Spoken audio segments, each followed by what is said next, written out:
ஆர்வலர் முன்னாள் X chairman அவர்கள் அண்ணன் தீனதயாளன் அவர்கள் உரையாற்றுவார். தோல்விகள் உலகங்களை சூழும் பகையே தூள் புள்ளி வருதுகளில்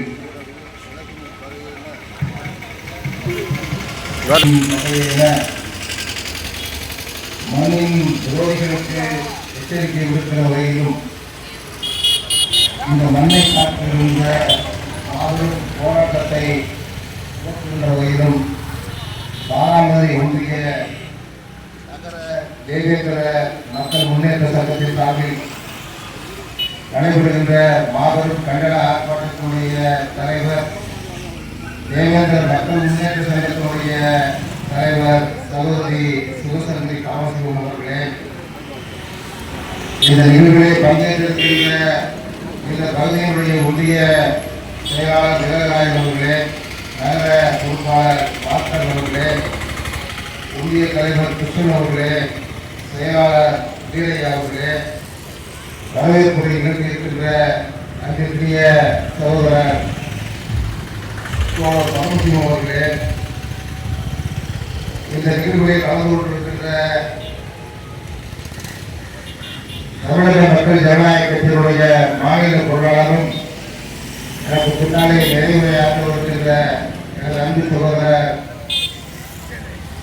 சமூக காவலர் ஷரீப் அவர்களுடைய பிறகு இடத்தில் இன்று களப்பணியாற்றுகின்ற களப்போர் வீரர் சண்முகராஜன் அவர்களே, முன்னாலே தெல்ல தெளிவாக எடுத்து சூழ்நிலையை விளக்கி இருக்கின்ற அருமைக்குரிய பெருமைக்குரிய பெரியவர் பெரம்பலூர் முன்னாள் சட்டப்பேரவை உறுப்பினர் ஐயா பிச்சைமுத்து அவர்களே, நந்தியை ஆற்றிருக்கின்ற பாக்கியராஜ் அவர்களே, கருத்துறை ஆற்றியிருக்கின்ற போக்குவரத்து கழக முன்னாள் ஊழியர் அருமையான ஆண்டுகள் அவர்களே, இந்த நிகழ்விலே பங்கேற்றிருக்கின்ற எல்லாரும் நண்பர்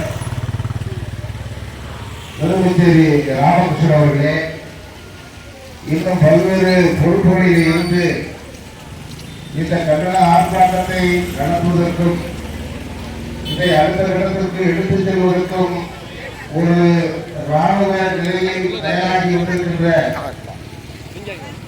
அங்கிருக்கிற சகோதர சகோதர பெருமக்களே, நண்பர்களே,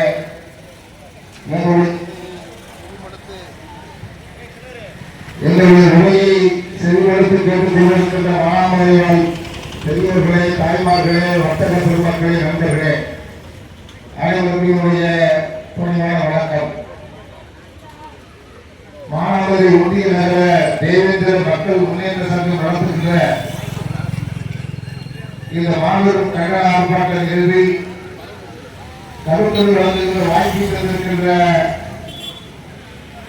பரமசிவம் உள்ளிட்ட தோழர்களுக்கு என்னுடைய நெஞ்சை நிறைந்த நன்றியினை உறுத்தாக்க கடமைப்பட்டிருக்கிறேன். கூட்டு வெள்ளம் கூலி எதிர்க்கும் கொள்கை, அதுவே படை என்றார் வள்ளுவர். ஒரு கேடு, ஒரு துன்பம் ஒரு சமூகத்திற்கு வருகிற பொழுது அதை கூடி நின்று எதிர்ப்போடே உற்ற தோழாவான் என்று சொல்கிறார். நெஞ்சு பொறுக்குதிலேயே இந்த நிலைகட்ட மாந்தரை நினைத்து விட்டார். நெஞ்சில் உறவுமின்றி நேர்மை திறமுமின்றி வஞ்சனை செய்வார்களே அவர் வாழ்க்கையை கூறவில்லை என்றார் மாணவி. இந்த கவிதை வரிகளெல்லாம், இந்த குரல் வரிகளெல்லாம் நமக்கு எதை நினைவூட்டுகின்றன என்று சொன்னால், ஒரு சமூகத்திற்கு அல்லது வாழ்கின்ற நாம் இழப்பதற்கு வாழ்வாதாரத்திற்கு மிகப்பெரிய கேடு தீங்கு வருகிறது என்று சொன்னால் அதை கூடி எதிர்க்க வேண்டுமாம். அந்த கொள்கை வருவர்கள் என்று வள்ளுவர் சொன்னார். சொந்த சகோதரர்களுக்கு ஆபத்து வருகிற போது அதை கண்டுக்காமல் பாரம்பரியமாக இருக்கிறவர்களை பார்த்து பாரதி என்று பாடினார். அதுதான் இந்த கவிதைகள். அதை நினைவுறுத்துகிற வகையிலே தான் இன்றைக்கு மாணவர்களை சூழ்நிலை இருக்கிறது என்று சொன்னார். அது உண்மையில்லை. இங்கே பல்வேறு கோரிக்கைகள் வலியுறுத்தி எனக்கு முன்னாலே சட்டமன்ற உறுப்பினர்கள் பேசினார்கள். பட்டியல் சமூகத்தில் இருந்து வெளியேற வேண்டும் என்கின்ற கோரிக்கையை வலியுறுத்தினார்கள் பரமசிவமும் அவர் தோழர்களும்.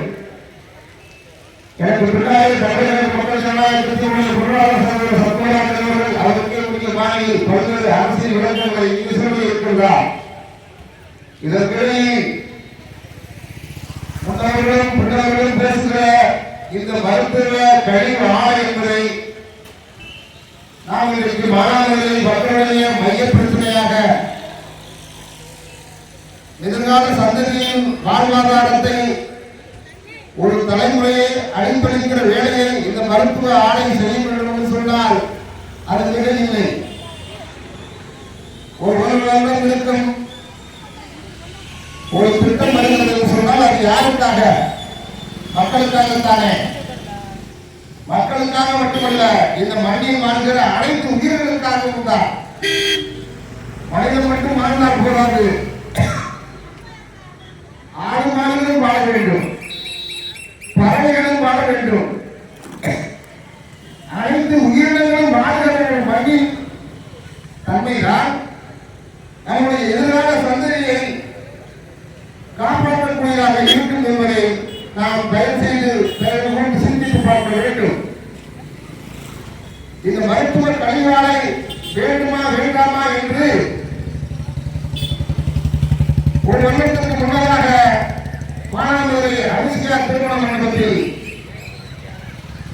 அனைத்து கட்சிகளையும் கூட்டி மிகப்பெரிய கருத்தாய்வு ஒன்றை அரசு சார்பில் நடத்தினார்கள்.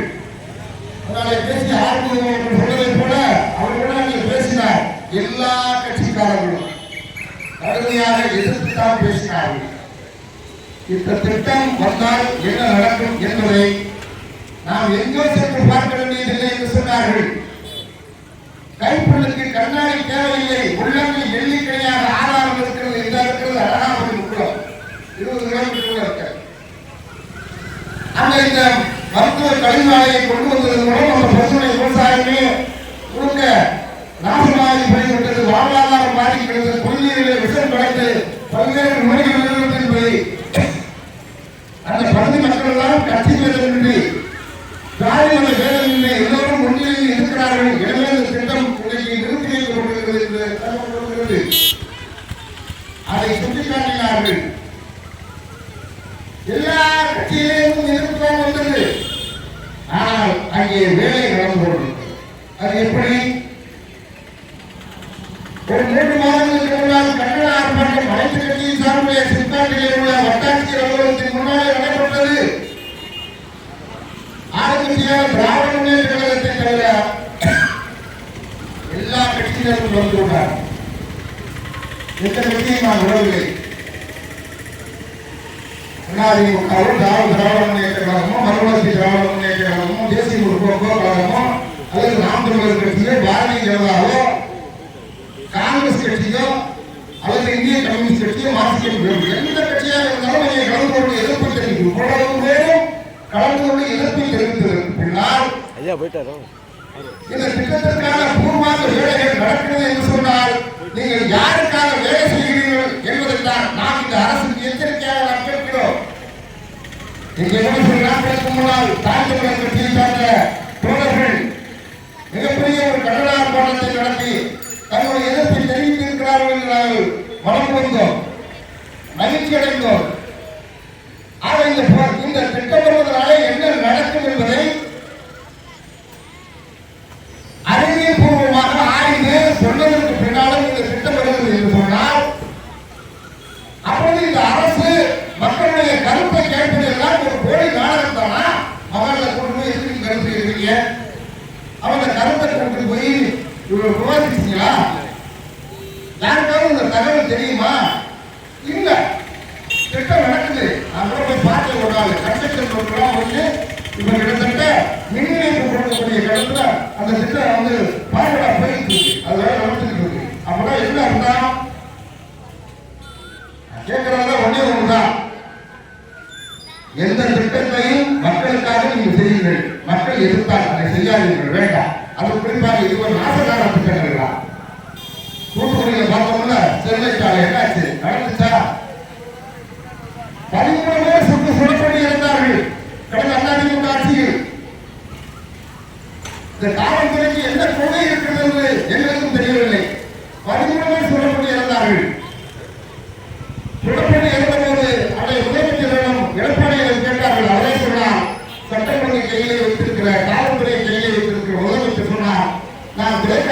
பாசலாம் திருப்பிக் கொண்டேன் என்று சொன்னார். இது என்ன கொள்கை? கிட்டத்தட்ட திருப்பூர் அஜித்குமார் கூட இழந்த மாதிரி தான். சாரிமா சாரிமா நம்ம முதல்வர் சாரி.